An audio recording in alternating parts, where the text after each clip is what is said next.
Hey everybody, welcome to RealLaurenLive, the spirituality, health, and lifestyle podcast. I've got Timothy Stuetz with me. How are you doing today? I'm doing wonderful, Lauren. It's so wonderful to be with you and all the listeners. Yes, I'm so glad that we've connected. Timothy has quite a range of gifts that he shares with the universe and the world. He is the creator of magical kids books, and you said it was a Fairy Tale of the Heart. Is that what you call it? Fairy Tales of the Heart. Fairy Tales of the Heart.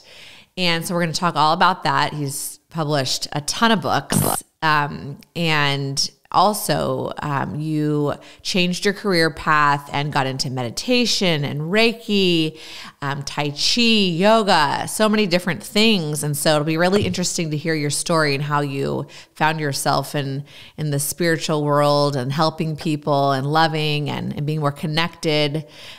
So I'd love if you would just share a little bit about how you've, changed your whole life path and the things that you've discovered and the wisdom that you're sharing with other people. Yes, I met an astrologer after a time where I wish I would have met him earlier, but he told me I don't change jobs, I change careers. And that's what happened. I started out as a certified public accountant, and God kind of started giving me some very clear messages that was not my line of work. So I woke up one morning, and the first words out of my mouth when looking at my partner was, if Hershey's can make chocolate kisses, I can make chocolate French kisses. Wow. So I literally had a beautiful package made and a mold made with chocolate lips and a tongue curled out. And the people that I contracted with to manufacture the chocolate with me saw that the whole packaging looked really good and that this might really take off. So they tripled the price of manufacturing the chocolates on me. And that didn't sit too well with me. So I figured out it was cheaper to buy all the equipment to make chocolate and found somebody to teach me how to make chocolate. And it was in that chocolate shop one day that I received a box from UPS that I did not order. It was a large box. They wouldn't take it back because it had my address on it. And I opened up the box and there were 50 little teddy bears staring at me. And I picked one of those, actually, before I started carrying one with me, I actually did some investigation. Being a CPA and as a child loving Hardy Boy books and loving to solve mysteries, I found the people that should have had those bears, and one of their representatives had smuggled a box into the country for himself and somehow got my address on it. And they gave me the whole box of bears. So I carried one of them with me in my car as a passenger, and after about doing that for 2 weeks, I picked it up one day at a stop sign and I said, "Who are you?" And he said, "I'm Poet Bear." And that surprised me that I actually heard an answer, and it made sense to me because I wrote love poetry, I wrote philosophical poetry, things going on in society and the world at the time. So I decided I'd put a little book of my poetry together, package it in a box with the little teddy bear, and call it Tales of the Heart. I got the whole package together, put it on the counter of the candy store to sell it there. And my mom took one look at it and said, "You blew it. That should have been a children's book." And I said, "Yeah, Mom, but there's not one line in there that's suitable for children." So, but what she had done is she somehow, her words planted a seed, and mom seemed to know things. And 6 months later, literally just the entire idea for the first story came in, and Poet Bear turned into Blissberry Bear, who comes from the Great Bear constellation and a Blue Pearl starship to help children figure out things that are going wrong in their life and give them a little different perspective and encourage them and inspire them. So that's how I got writing children's stories. Wow. And that's very fun. So the bear box, the mistake ended up inspiring you. Exactly. And it kind of showed me too that by following my heart and listening to my heart and developing those French kisses, which didn't take off. Yeah. Well, that's okay. It was a fun venture. It was a fun venture. But Yeah. I think it was all just to get me that little box of teddy bears. Yep, exactly. Yeah. Wow. Okay. So you wrote the book, and then how did, you started selling them, and then how did you start writing more? And well, the fairy tales, I wrote the first one, found somebody to help me edit it, and started to try to find publishers for it. And at the same time, more ideas. After I finished the first story, just more ideas popped into my head, whether it was something I saw my daughter do, or it was really magical. And I started getting magical confirmations that what I was doing was the direction to take. I was finishing one story, and as I was writing the last lines, which were, "and she disappeared," my mother and grandmother were watching a soap opera in another room, and they said, "and she disappeared." Wow. So I thought, wow, that's pretty cool. And then I wrote a story a lot about circles. And when I finished that story, I had lit a stick of incense before going to bed at night. And when I woke up in the morning, the incense had burned, but it hadn't fallen off the stick. It all did concentric circles. Wow. So you were getting like signs from the universe almost. I was. And I also saw that I was not going to be a famous children's author right away, and I wasn't going to start making money writing children's books. And so I was transitioning. I had transitioned into the candy shop from being a CPA. I went back into the CPA business, and it took me 2 weeks to discover a $2.5 million embezzlement and have a gun pointed at my chest. Oh my. And that was God's way of saying, no, this is not your line of work anymore. Oh my gosh. And at the same time, I had started having physical problems that I had not had in ever, actually. And I knew I needed some sort of body work. I had never had a massage, but I called up massage therapists, and that was a conspiracy because I couldn't get a massage. People forgot to call me back. I finally got one with a man. I arrived at his house 10 minutes early. Somebody else, I waited in my car for the 10 minutes. I watched somebody else walk up to his door, and he had double booked me. And since she walked up first, she got the massage. But I had a weekly breakfast with some friends at that time, and one of them right after that told me his wife, who was my yoga teacher, had taken a Reiki class. I asked him what it was, and he said, "I have no idea, but it felt wonderful." So I called my friend Jana up and asked her about it, and she gave me 4 treatments over a period of a week. And the first treatment, I felt so blissful and so peaceful when it was done. I said, I want to die like this. And I've had the pleasure of holding over a dozen people when they have transitioned and giving them Reiki. And I know they go out with that same bliss and peace that I experienced and a lot more. So I decided, since the books weren't going to make me a living and Reiki was so profound, and the few people in my family I shared it with had wonderful experiences, that I decided I wanted to teach it. So I started studying Reiki and took the initiations and classes and started practicing and teaching Reiki. That's really, really neat and touching. Wow. I've had a Reiki session before too. It's very cool. Can you just briefly mention what it is? Some people may not be familiar with the practice.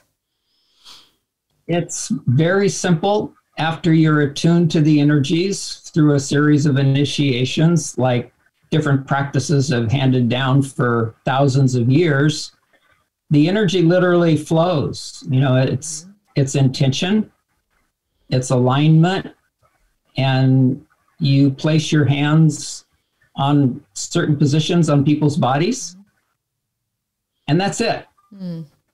And the energy flows, and it is really magical. And I learned so much about not being the doer in doing Reiki treatments. And there was a time when I wanted to really feel in every cell of my body what compassion really was.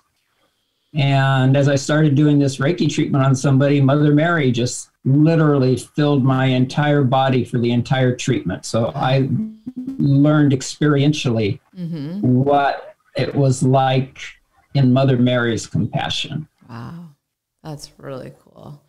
And people can use it for healing or relaxation.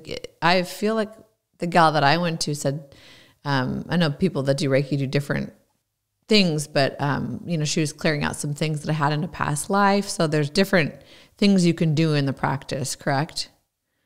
Yeah, you set an intention for whatever's going on in your life, but we're using it's universal energy. It's God's energy. It's intelligent. It knows what we need. So it goes to the root of problems. So somebody might come to you with a liver problem, and the energy goes somewhere else because there's something more important going on in the liver. And it works on it works on everything: mental, emotional, spiritual, physical, with the intention of bringing everything into harmony and returning us to that divine source that we are, and that living experience of being the divine source. That's really beautiful. Yeah. I always throw the words out there like universe or God or source. But, you know, when I was listening to you, is your perception that it's all the same? Like the universal power is God, or God is, you know, the ultimate universal energy source, divine. Does that make sense? Like to you, is it all the same? I use the words interchangeably. So do I. Yeah. I believe my experience is there is a divine source, and there's different names of God throughout all of the world. But your interpretation is just kind of, it's all the same power. It's all the same power. And some, you know, it's like I said, I felt the compassion of Mother Mary. So my experience is that we all have our unique signature from within that power. So God has manifested as each one of us individually, simultaneously, and we all carry our unique love signature, which goes with us, whether you want to call it love signature, a soul signature. It identifies us energetically. So Christ energy feels much different than Mother Mary energy to me. My experience of training with different masters, each of them, their energy feels different, their own uniqueness to it. Right. That's really cool. I know this is a little bit of a rabbit hole. We don't have to go too far, but it is intriguing to me because I've talked to so many different people that, you know, believe the same thing, like the energy source, it's all the same. And some do channel with Jesus or Mary or, you know, different Buddha. So here, obviously on Earth, to us, it's either some people think it's just like a character or it was a historical person. Do you just believe that they are like outlets and guides for us? Like, you know what I mean? Like Mother Mary could be available to all of us, for instance, as a guide, maybe? I definitely believe that. One of the, what woke me up spiritually this lifetime was my life had fallen apart in my early 30s. You know, I went to military school, I went to college, I graduated, went right to work for an international CPA firm. I got married. I had a child. I had a house. I had a wonderful job. And then it all fell apart. And I laid in bed crying for 3 days. And at the end of the 3 days, I just said, I've done all of this, A, B, C, D, E, which is supposed to make you happy. And I'm not happy. Mm-hmm. I'm laying here crying and sobbing for 3 days. I haven't eaten. I haven't gotten out of bed. I haven't drank. And I called out to God. I said, I've been praying. Now I lay me down to sleep ever since my mother taught me as a child. And God, if you exist, I need to find you. Mm.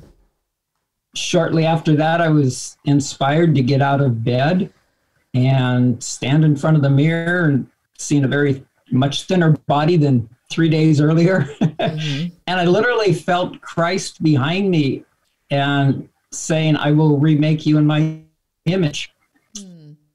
And I really was not a spiritual person. We had Bible class in military school, and I did remember seeing angels in chariots when we sang Swing Low, Sweet Chariot. And I remember loving to sing Jesus Loves Me.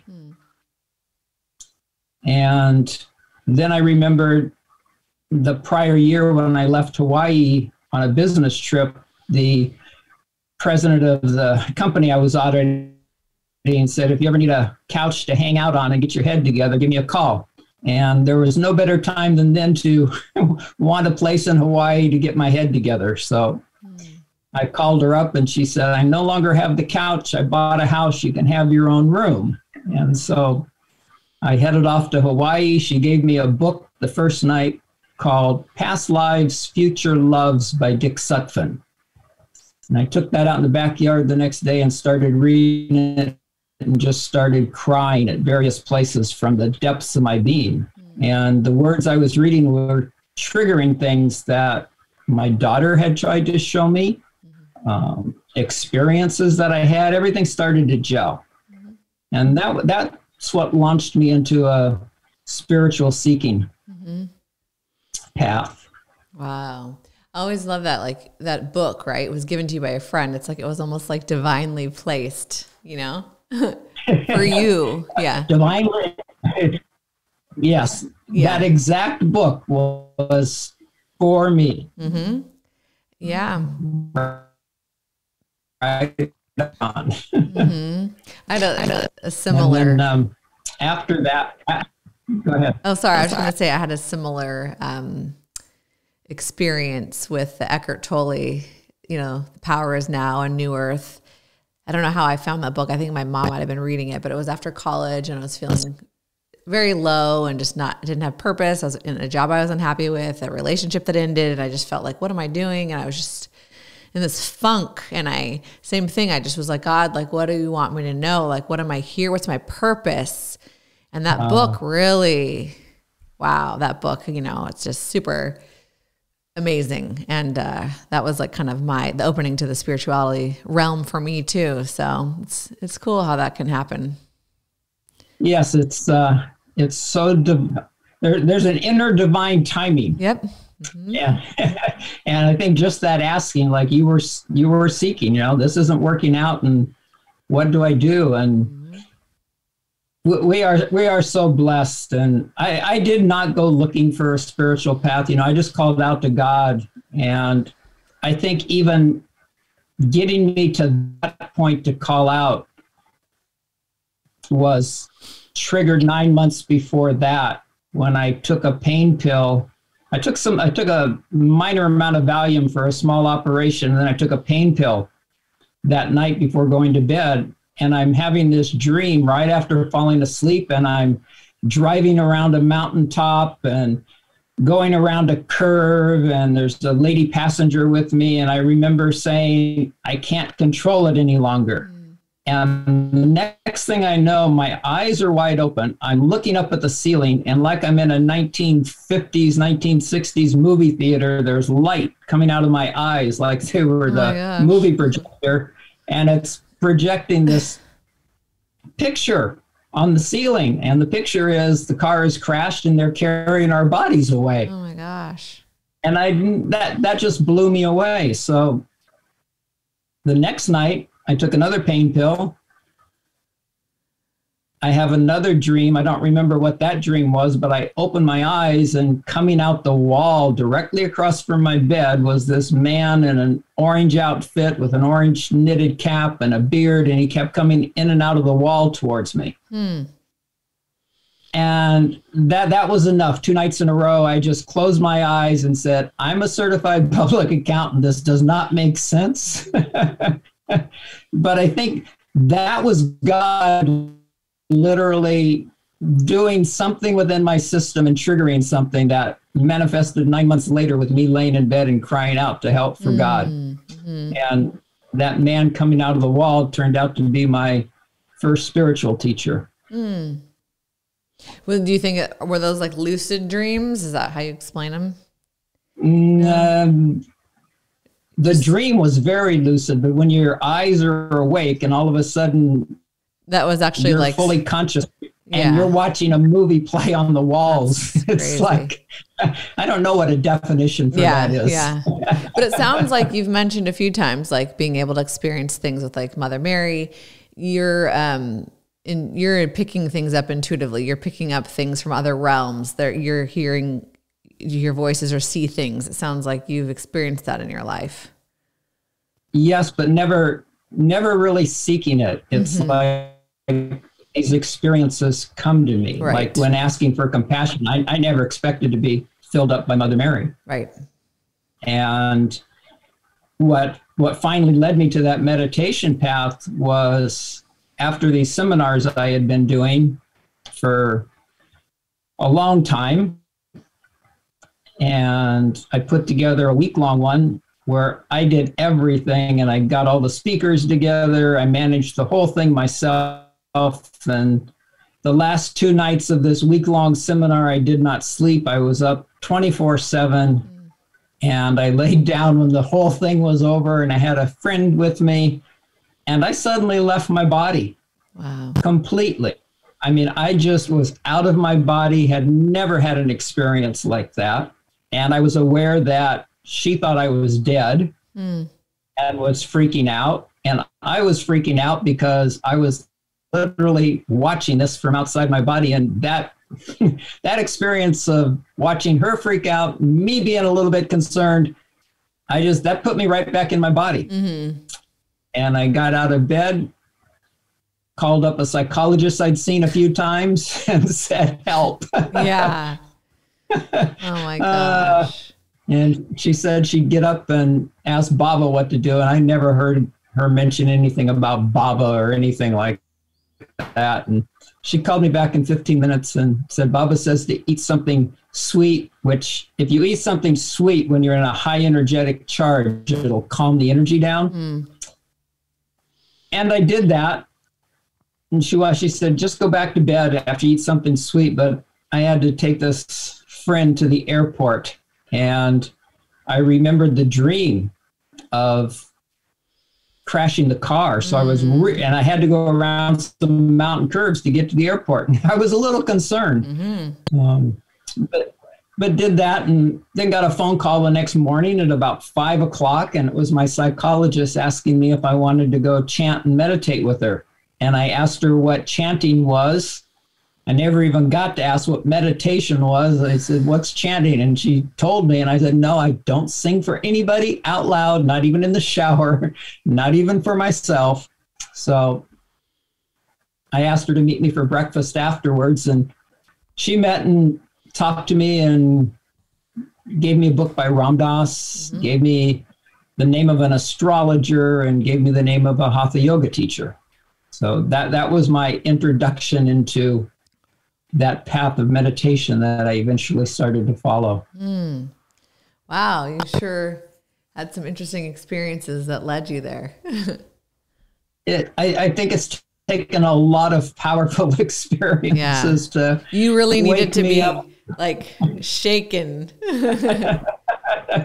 Exactly. Yeah. In a loving way for the most part. Yeah. Yes. But it is interesting because, I always make jokes because I'm never here to push a thought or a belief. It's just information and conversations, right? But some people listening be skeptical and think like, this guy was probably like hallucinating, or like you said, you called a psychologist, like it's like, is something wrong with me?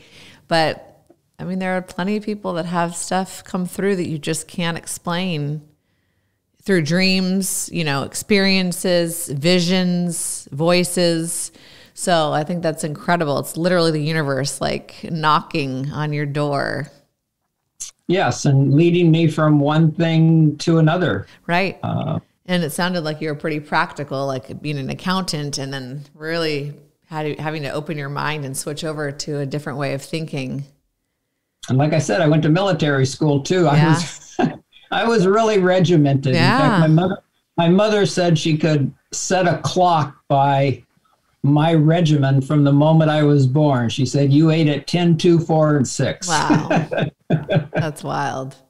Wow. Okay. So you started getting into meditation and yoga, and then did the books kind of continue on the side, or how did that work? Yeah, I kept writing stories as the ideas would come, and I kept looking for publishers. And over the years, I found one publisher. He published, I don't know if you ever heard of Ken Carey and the Starseed Transmissions. Mm-mm. Many decades ago, a very popular book. And I loved that book, and I called up the publisher, and he agreed to publish my children's stories. And then he called me. We had a contract signed and everything. And he called me one day, and he was so excited. He said, I got to meet you for lunch and show you this book I'm going to publish before yours. And so I met him. He showed me this book, and I read it, and I just looked at him. And I said, this is not a children's book. You have to have a college degree in math to understand what's going on in here. Mm. And it literally bankrupted him. Wow. So he never got to publish my stories. And then I met a man who worked for the publishing arm of Unity Churches. And he agreed to take a look at my stories. And so I submitted some stories, and they really liked one of them. And they had me do 6 rewrites of this story. And after the 6th rewrite, I just get this letter back and says, we can't publish your story because it has a BB gun in it. Mm. And it's like, well, it had a BB gun in it in the very first, in the very first draft you saw. Mm-hmm. So now I'm acting as my own publisher. I've had a couple of books published by Balboa Press, but I do everything myself, available on my website. That's really neat. I can see, and obviously everyone can see behind you. So do you do the illustrations too? No, I have a wonderful illustrator who appeared in my life because of energy healing and meditation. And we got talking, and she was a children's illustrator and a puppeteer and had taught children's art classes. And I had another illustrator before, and that illustrator didn't want to do it anymore. So I was looking for an illustrator, and Brenda G appeared in my life, and she has, you can see from the pictures, she just has a magical way of connecting with kids. And yeah, it's really beautiful. That magic and beauty and innocence of the child at heart. Mm-hmm. Wow. Yeah. For people that are just listening, where the video, part of this episode on YouTube, Timothy has a wonderful background from one of his books behind him. So it's very beautiful. That's really neat. So how do you find the inspiration for writing these books? Does it just come through to you, or do you think about it, or is it a combination, or? It's pretty much just total inspiration. Mm-hmm. I mentioned my daughter, sitting on the beach one day and finding things in the sand. So it triggered me to think about, there's so many things that are hidden in this world. Fire hides inside of wood. If you just look at a piece of wood, you don't know there's fire in there. Mm-hmm. If you see a cocoon, you don't know that there's a caterpillar that has made that cocoon and is going to come out as a beautiful moth or a butterfly. And so I wrote a story about things that are hidden and called it Hide and Go Seek. Mm-hmm. Ideas just literally come to me. I have a list of still another 40 or 50 stories that I want to write. 10 of them are in progress. That's incredible.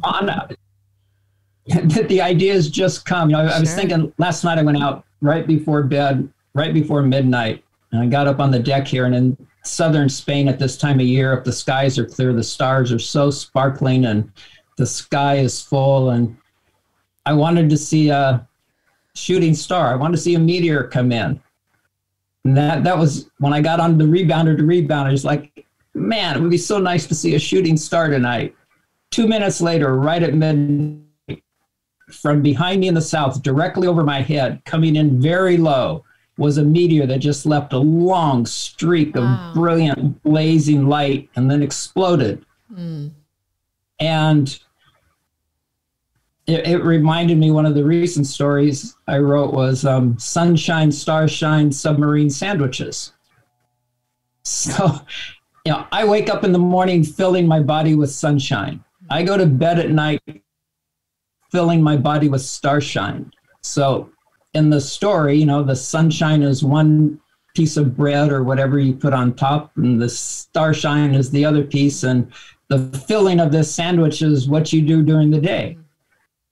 So I use that story to teach children about the origins of sandwiches and all the different types of sandwiches and what people put on them, and then mold it into how we can start the day by filling our body with sunshine and blessings to our friends and family before we ever get out of bed, and then certain practices that anybody could do throughout the day to make their day uplifting and inspiring and recenter if they get triggered with anything, and then go to bed filling your body with starshine and weave in some poetry. So ideas like that they pop into my head. And that's wonderful. I had a friend who gives her nephew books every Christmas for the 12 days of Christmas. So he gets books every day for 12 days. And then on the 12th day, he gets this big package, super duper delivery. And I thought that was so wonderful. And I had an idea for a story I written down years ago. I wanted to write a story about virtues. And then just before last Christmas, I was meditating one morning, and all of a sudden the idea came in to combine the story of virtues with the 12 days of Christmas. So I called it the 13th day of Christmas, and literally I got up from meditation. I sat down in 2 hours. The 13th day of Christmas wrote itself pretty much in full poetry. And my graphic artist turned around a picture within 2 hours, which he's never done before. Right. Wow. and so I had that available to gift people at Christmas time. Wow. That's so cool. I love it. It sounds like it's relatable for kids, like with the sandwiches, but then you add in like the positivity and kind of some messages and spirituality. But I'm thinking to myself, maybe some adults should read these books. The positive reminder to be positive and grateful, and things you could practice throughout the day, right? Just simple ways to incorporate that. So all of my books have qualities in there that are applicable to everybody. Yeah. In fact, a functional medicine doctor, when she first read my book, she said, boy, these are just absolutely incredible for inner child work. Yes. And to reconnect adults with the magic that's inside of them and their own inner child. Yep. I kind of thought that too. And even just looking at the artwork and some of the words behind you, it's like, you think back to when you were a child, you were so present and in the moment and you didn't worry as much and there just wasn't as much on your plate. But the joy that you got to experience, that, sometimes as adults, we don't take the time to do that. And so such a good reminder, right? We could all use a little bit more of like the whimsical and the fairy tale and the imagination. And we need more of that balance, I think, in today's world. We do. I'm actually going to do a podcast with somebody who does a podcast basically for men. And we're going to title it Fairy Tales Are for Men Too. There you go. So, yeah, why not, right? It should be available for everybody. They are. And, one of the things, most of my books only have beautiful cover pictures. There are no illustrations inside. And I studied many decades ago with Joseph Chilton Pearce, who was one of the most famous international child development experts. And Joseph said that our human ability to imagine, to visualize things in our head is one of the highest achievements of mankind. And that children, when they're listening to a story, they're developing their neural networks. They're basically developing their creativity as they're listening and creating images. So I did not want any pictures on the inside of the book. I want children to listen to each page and create their own image without looking at what some adult has put on a piece of paper. And it can also create a more bonding experience with their reader, their mom, their dad, their brother or sister. And they can ask, what do you see happening on that page? What do you feel? Do you, what are you experiencing? And they could even take the time to draw what the child's seeing and put it on paper. That's a really cool way to think about it, because you're right. There's a time and a place, and I think having illustrations and visuals is great, but you're right. We all are so impacted by what we see, and that could shift your perception of something, right? Right. So, yeah, the book club I have the children listen to a story. I have a live story time each month, and then the children listen, and for the next month, they can submit their own illustrations using whatever medium they want. They can cut things out, crayons, pastels, oils, fabric, whatever they want. Send in an illustration. And then out of each of the stories, I want to create an illustrated by children's book. That'd be really cool. Wow. You've got so much creative energy flowing out of you. Just, the creativity that you have to do this is fascinating and really cool. Yes. Thank you. I wish I had 48 hours in every day. Right? Oh my gosh. Yeah. You have so much to offer and give. And I remember when we got connected, I was looking at your bio, and how many books had you released? Was it like 86 at that time? I think at least when that was written. 86, and I have 10 more on the drawing board, and that's fascinating. Looking forward to have the time to actually sit down and let those flow out. Yeah. And everything does flow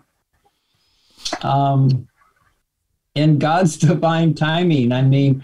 There's been years where I have not written anything, and I feel like it's kind of like sports where you're training in something new and you get to a certain level and you kind of plateau out, and there's a integration period. Sure. So there's integration periods within my life where I'm learning things on a deeper level that can then be communicated that I could not have communicated before. That makes sense. Well, I really would love to read these to my daughter. Where can we find them? Everything's available at timothystuetz.com. And there's a menu item for fairy tales. There's also the book club where you can get all the stories all at once or on a monthly basis and participate in lives. And the book club also, I know parents in this day and age really need support. So I'm going to have 2 live Zooms every month for parents in the club so they can just be present and share whatever they need to share, or just have a community of like-minded individuals to be with. That's really neat. That's really nice. Wow. Well, I'm definitely going to check out the books, and then obviously we'll put, in the show notes so other people can read and check them out. But before we wrap up, we have a little time. I always love to ask my guests, what is your interpretation of what is happening in the world? Because it is such a chaotic time. Do you feel like, like paradigms are shifting? Do you feel like we're healing and we have to let go of old ways, or like what is just your interpretation of all this craziness from kind of a spiritual angle?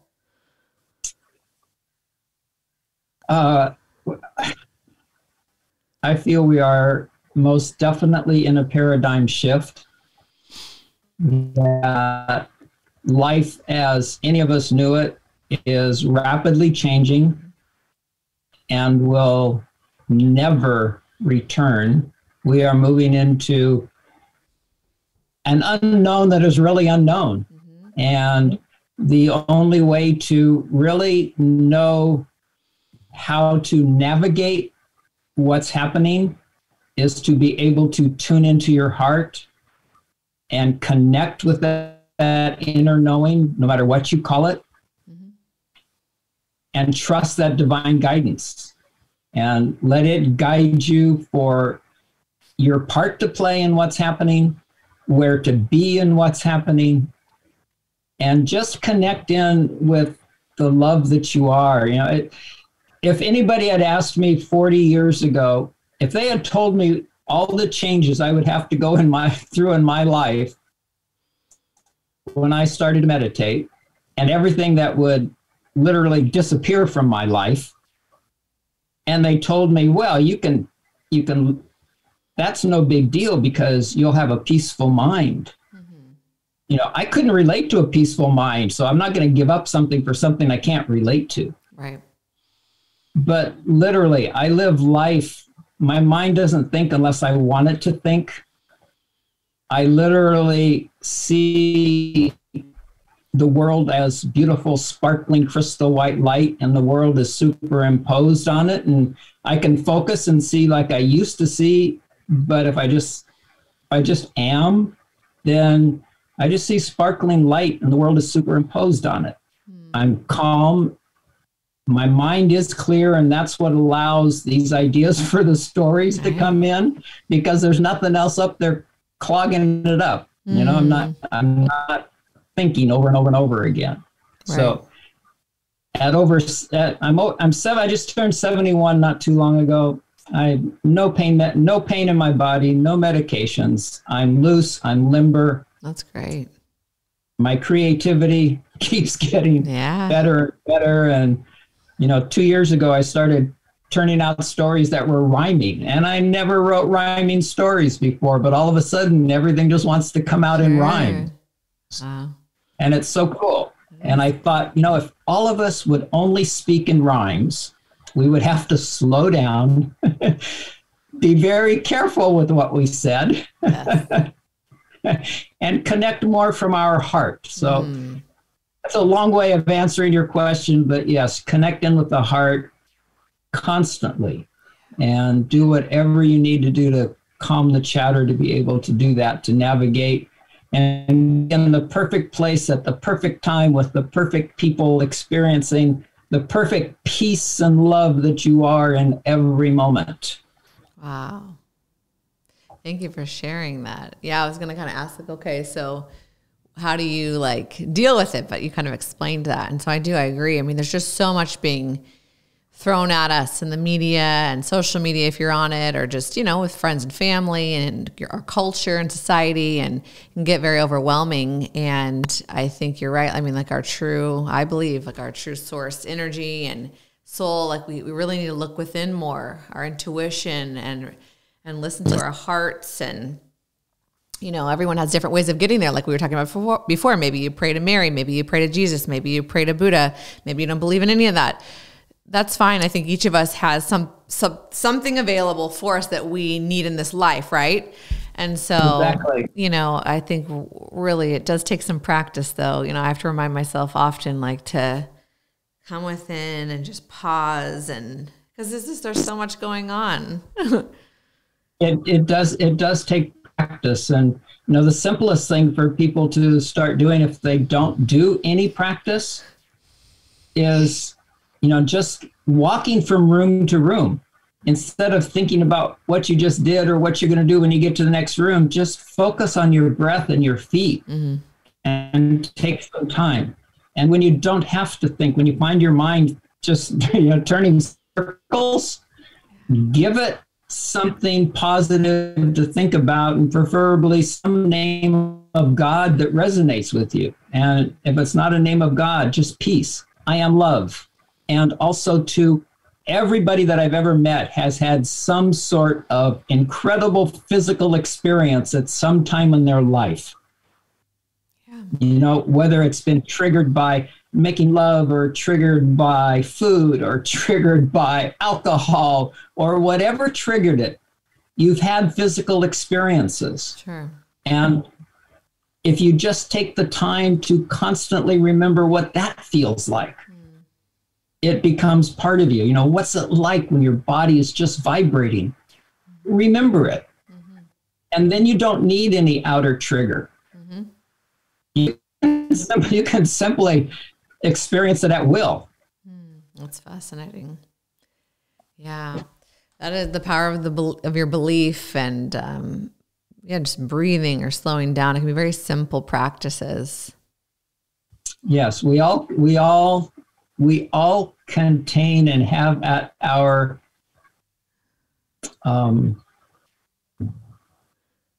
control, demand. It's available to us anytime. We all have the full power that all those masters, Buddha, Christ, every one of us, we have that power. Or like access, maybe we all have the ability to access it. We do. Mm-hmm. And we just have to remember that. Yeah. And remember who we are. Mm-hmm. You know, one of my stories is called Please Remember. That's what I'm trying to do, because, man, this veil, it's hard to shake this veil sometimes, I'm telling you. I agree with that. When I was training to be a Reiki master, my Reiki master's husband was studying Gestalt, doing his doctorate in Gestalt. And at that time, ecstasy was legal for therapists to use with people. Wow. And people could take, one little tab of ecstasy and move through 20 to 30 years of trauma. Wow. And he shared that with me, and I thought, wow, at the time, I literally felt I was looking through a veil. Mm-hmm. And it was like there was me on one side and everything else on the other side. And so I took ecstasy on a guided trip with him with the full intent of seeing through that veil. And it turned out to be a 9-hour experience that led me to ultimately taking Tai Chi and doing my body doing some spontaneous yoga positions that I couldn't even imagine getting into. Mm-hmm. And it was absolutely incredible. And I saw through the veil. I saw through what I needed. And it was the one and only time I ever took ecstasy. I meditated on it for a week after I thought about it, and I would never do it again. I'd never take any substance again. Yeah. Because I found that it's all within us, and we don't need those things. And right. That's nicely said. Yeah. And that's a whole nother episode, but you hear a lot about like DMT or like hallucinogenics are used, ayahuasca, and I've never tried any of those. But people love them and have spiritual experiences on them. And obviously that also drugs can have, obviously, as we know, very dangerous effects too. We got to say that since we're on pod, we're not saying to take drugs. Don't do that. No, but we're not. But people do have, opening experiences, but I like how you're bringing it back to, you don't need them to experience that. You were just shown something, which then showed you could access that without. Yeah, it's like, everybody we all know at the core of our being what love feels like. We're all searching for love. Mm-hmm. Most of us weren't taught where to find it. And so if alcohol makes you feel good, you have some, it's like, wow, this feels really good. Mm-hmm. Not knowing that you can get it in another way. Sure. So you don't keep doing the alcohol, otherwise it turns into something that's very detrimental. Yeah. And the same with anything that anybody's doing, you can get hooked on it. Mm-hmm. So people might be saying they're doing things for a spiritual experience and they keep doing it over and over. Well, that's actually negating them and stopping them from having a more fuller experience without that. Because as long as we're relying on anything to give us that ongoing experience of who we are, we're not going to get there. Right. Because you had to take that to get there. And so maybe like, you know, you doing it once, or people trying ayahuasca once and they do have this source godly, you know, experience. That's great. But then maybe then they can learn to do that without it. That the whole thing is you don't need a substance to get there. You're right. Yes. Exactly. Yeah. Like you said, spend the time in practice meditating, practice just breathe. Yeah. Into your heart and connecting with God and however God exists for you with that intention, and you'll get your magic. Yeah.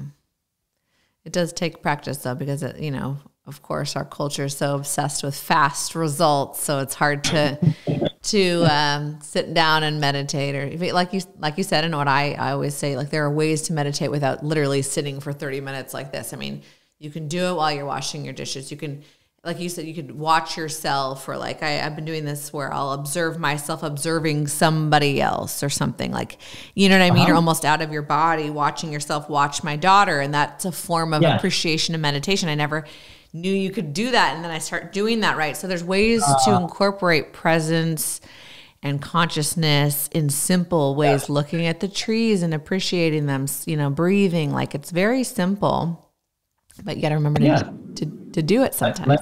Like you said, being present every moment. If you're washing dishes, you're washing dishes. You know what that water feels like. You know what it hears, what you're hearing.